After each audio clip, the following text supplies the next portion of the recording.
Ô, Bob, e esse Galo, hein? Que a gente pensa que vai, não vai. Estamos falando de orçamento, de dinheiro. Tá cheio de time no Brasil, assim, vai, não vai. E o Atlético Mineiro, né? Que certamente tem aí uma folha salarial... Robusta. E já teve troca de técnico, já teve Micali, Roger, Osvaldo agora. E, será que não vai conseguir nem a vaga para a Libertadores? Aí vai ter cornetagem demais a torcida do Galo, que é exigente, né, Bob? Como é que o pessoal... Qual é a repercussão desse empate com o Vasco?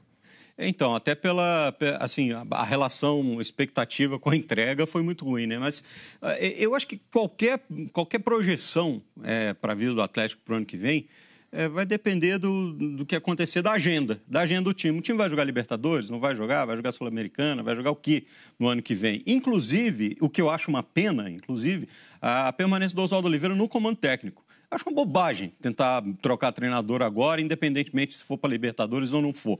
A menos que haja um entendimento interno dele ali com a diretoria. Se não for para Libertadores, não quero ficar e tal.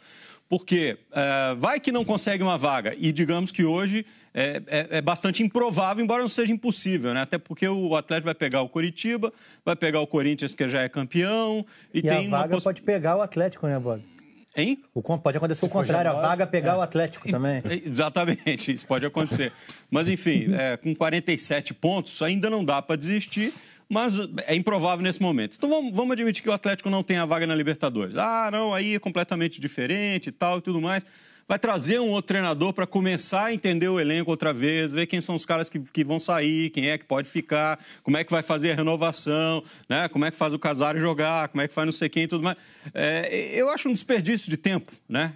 O Oswaldo já passou por essa curva de aprendizagem, acho que ele pode ajudar muito o Atlético na próxima temporada. Agora tudo vai depender, inclusive quem fica, quem sai, renovação de contrato de jogadores importantes, do Robinho, do Leonardo Silva, desses caras, do Rafael Moura, etc. Acho que tudo isso vai depender muito da agenda do Atlético para a próxima temporada.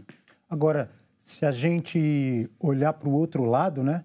É óbvio que a gente tem que elogiar o Zé Ricardo, né? Mas esse jogo aí o Vasco dominou o Atlético. Mas o grande nome do jogo foi o Vitor. Foi o Vitor, goleiro do Atlético. O que eu ia dizer é que o Vasco teve uma recuperação muito legal no campeonato, mas aí já começa a se criar uma expectativa de chegar à Libertadores, de passar o grande rival Flamengo, e aí mais um empate, né? Então, e aí eu entendo que o Zé também vai terminar o ano pensando o seguinte, o que ele precisa fazer, porque o Vasco não tem o elenco tão robusto financeiramente como o elenco do Flamengo, mas ambos têm um traço comum, a dificuldade de definir uma partida. O time do Flamengo era um time que tocava bem a bola, coisa e tal, não sei o quê, mas era um time que, para definir... O Vasco tem vivido a mesma coisa. O Vasco ontem, ele amassou o time do Atlético Mineiro. Você pode usar o verbo amassar aí tranquilamente. O Vitor foi o melhor jogador em campo. Especialmente no segundo tempo, né, Paulinho? Isso, especialmente no segundo tempo. Mas o Vasco não define.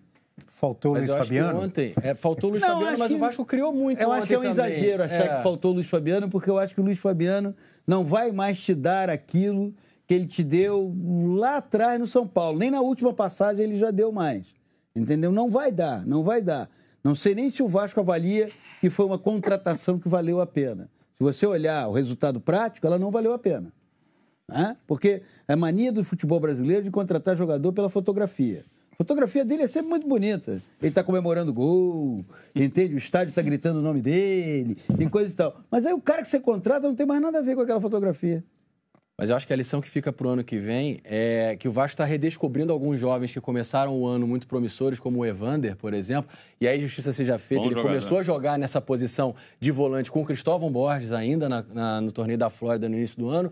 Caiu de rendimento, depois surgiu o Douglas e agora voltou muito bem, arriscando muito de fora da área, como já tinha feito contra o Santos e acabou. Ele entrou chutando muito bem, deu muita dinâmica, o próprio Paulinho. A diferença desse jogo para alguns que o Vasco cedeu o espaço antes foi que ele fez o gol, mas continuou agredindo, ao contrário de se retrair. Isso. Como até o Nenê chegou a dizer no jogo contra o Coritiba, ou contra o São Paulo, se eu não me engano, que o time não aprende, que faz o gol e se retrai. Contra o Santos também surpreendeu o time lá. Então, acho que a lição que fica para o ano que vem é essa. E até em função do time estar mais organizado agora, talvez esses jovens tenham entrado melhor, porque o sistema defensivo já está mais estabelecido e eles conseguem dar mais saída, e até o Zé Ricardo insiste nisso, que ele coloca o Paulinho e o Evander para ter uma saída mais rápida, e isso tem feito muita diferença. O time está mais consistente, ele conseguiu diminuir a média de gols que o Vasco sofre de 1,5 para 0,5, mas está batendo na trave. Em 5 jogos que o Vasco saiu na frente e cedeu empate, seriam